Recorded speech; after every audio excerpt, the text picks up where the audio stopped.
Sua vida é mais parecida com a de um superstar do cinema do que você gostaria que fosse.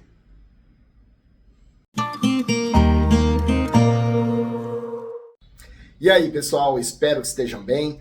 Jay Kelly, de Noah Baumbach, é o mais novo filme autoral da Netflix. Ele usa uma figura praticamente inatingível, o astro de cinema que dá nome ao filme, para que através desse exemplo exagerado, a gente enxergue o vazio, a solidão, o distanciamento, o auto-engano e todas as pequenas falhas que existem em nós. Discutirei isso à frente. O tema central é o superstar vazio, o homem protegido da realidade. Jay Kelly, interpretado pelo George Clooney, é praticamente um espelhamento do próprio Clooney. Um rosto globalmente conhecido, simpático, carismático, um ícone que não passa despercebido em lugar nenhum. E o filme explora esse paradoxo. Quanto mais famoso e poderoso ele fica, mais isolado da vida real ele se torna. Ele vive cercado por pessoas que resolvem absolutamente tudo para ele. E isso o transforma num mimado, num bebezão emocional, termo que aparece no próprio filme. Esse universo lembra imediatamente o péssimo exemplo do Neymar. O Jay Kelly tem a mesma blindagem absoluta desde jovem. Alguém que sempre teve gente apagando incêndio, resolvendo problema, protegendo-o do banal. Coisas como pagar boleto, assumir erro, lidar com conflito, aparar arestas dos relacionamentos. Ele não sabe mais existir fora de um séquito, ou seriam parças, como no caso do Neymar, desenhado para poupá-lo. E o filme faz questão de mostrar o custo humano dessa blindagem, especialmente com a fuga dos conflitos e a incapacidade de lidar consigo mesmo. O Jay Kelly se afasta de tudo que exige responsabilidade emocional. Ele reduz laços com o pai, que ele vê como um homem rude, o que de fato é, e é mostrado no filme, e com sua filha, que cobra o seu afeto negligenciado pela carreira. Ele evita qualquer conversa que tenha dor, profundidade ou consequência. Tem uma cena muito forte. A filha o leva para terapia. 2 minutos. 2 minutos. E ele entra em modo defensivo total. Não aceita olhar para o próprio passado, não aceita reconhecer erros, não aceita sentir nada. E vai embora. É um retrato claro de alguém que não desenvolveu musculatura emocional para enfrentar a sua história. E aí vem a pergunta que eu quero trazer ao vídeo. O quanto nós também não fazemos isso? O quanto a gente não se afasta de problemas porque é mais fácil, mais confortável? O quanto fugimos de sentimentos que incomodam? O quanto preferimos fechar a porta a encarar a própria responsabilidade? O quanto nos encontramos com nossos amigos para ouvi-los e não apenas para falar sobre nós? Jay Kelly não é só um astro intocável. Ele é um espelho de nós mesmos. Distorcido, exagerado, mas um espelho nesse imenso egoísmo. Outro tema bastante interessante discutido no filme é o papel da sorte na construção de uma estrela, ou para qualquer um que tenha sucesso na vida. Aqui me lembrou bastante o livro O Andar do Bêbado, de Leonard Mlodinow, que fala como o acaso influencia radicalmente nossas vidas. Aquele momento único que poderia não ter acontecido e muda tudo. Um bom exemplo desse livro é o de um garçom aspirante ator de Nova York que viaja a Los Angeles para fazer um teste para um piloto de uma série de TV. Seu agente brigou com ele porque duvidava que essa série ia fazer sucesso. Só que essa série se chamava A Gata e o Rato e esse garçom chamava-se Bruce Willis. Será que a gente ia saber quem é Bruce Willis se não fosse essa chance que ele aproveitou? Se ele não tivesse ido, o que teria acontecido? O discurso meritocrático quer que confiemos que basta nos esforçarmos para termos sucesso. Mas exemplos assim mostram a imensa importância do acaso para o sucesso. E o filme joga com essa ideia.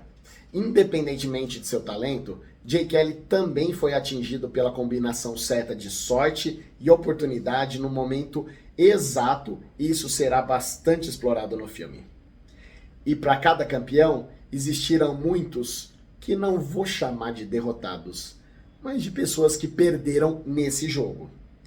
E há também uma cena sobre a má sorte em Hollywood de um amigo idoso do Jay Kelly que traça um paralelo bem interessante com o Crepúsculo dos Deuses, ou Sunset Boulevard.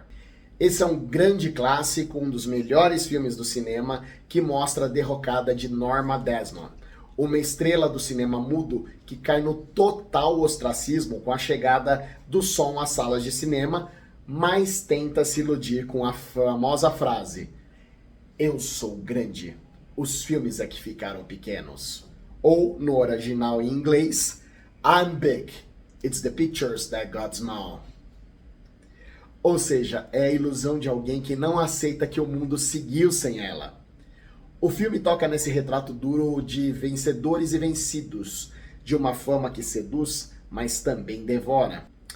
Dois personagens do entorno de Jay Kelly são fundamentais para entender esse império Kelly.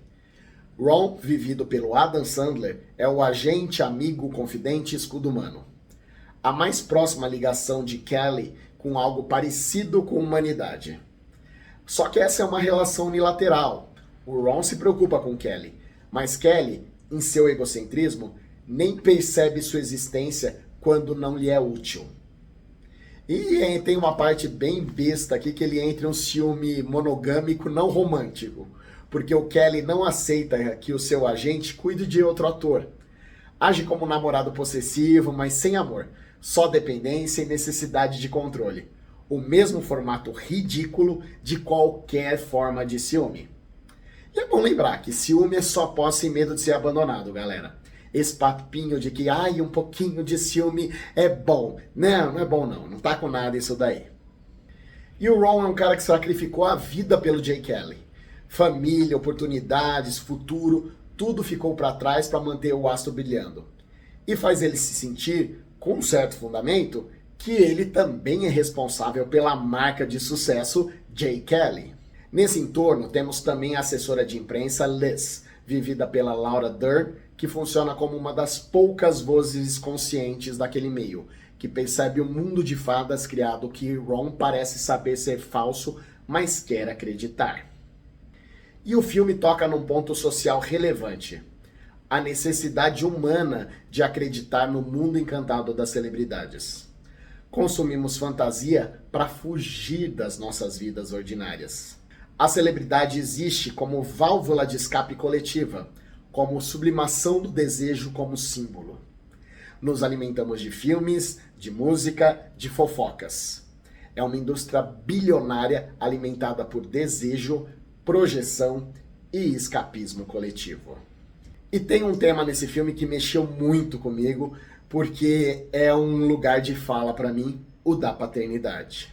O filme mostra como ser pai é algo que simplesmente não desaparece, mesmo quando alguém tenta fugir dessa responsabilidade.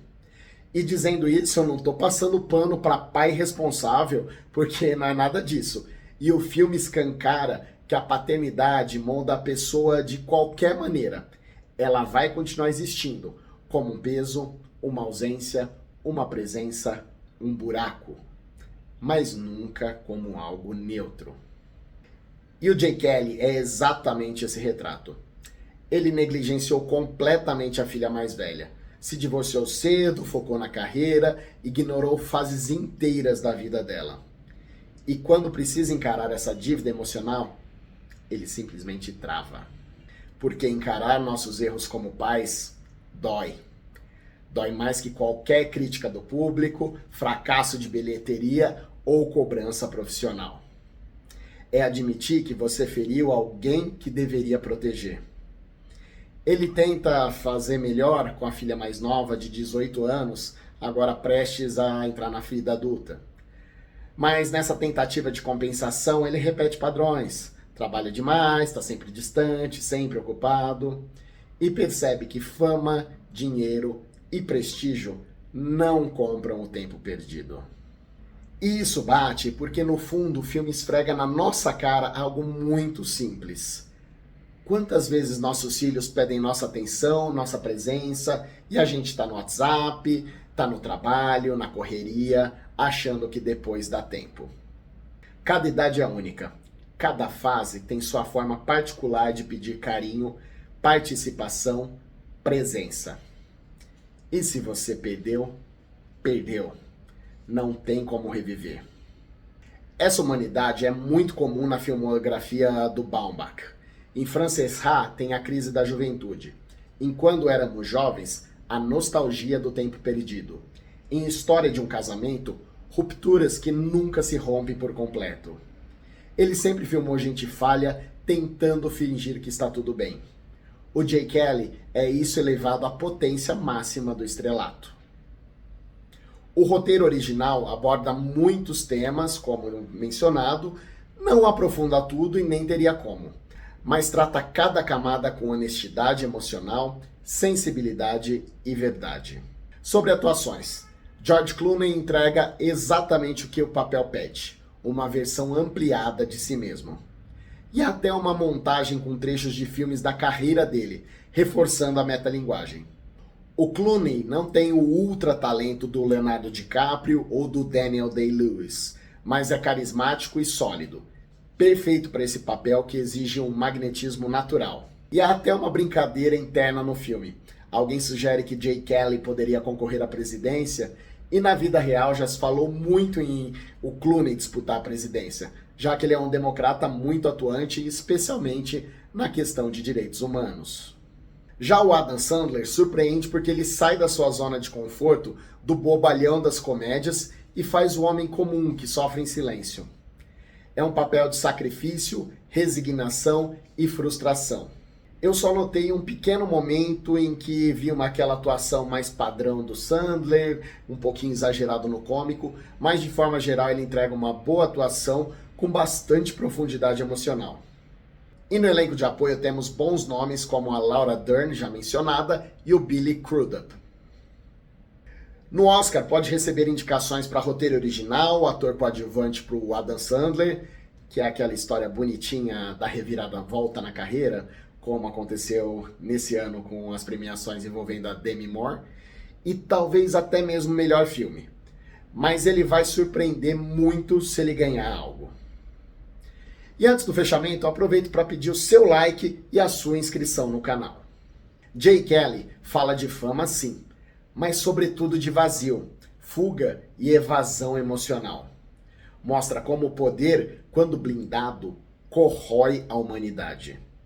Mesmo tratando de alguém distante de nós, o filme toca algo próximo. Todos evitamos dores que não queremos enfrentar. E a ironia é clara.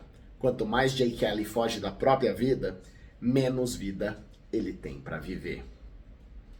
No fim, não é só sobre uma estrela, é sobre o risco de se afastar tanto de si mesmo que depois não vai sobrar mais nada para habitar. Nota 8. E o que você achou? Comenta aqui que eu respondo todo mundo.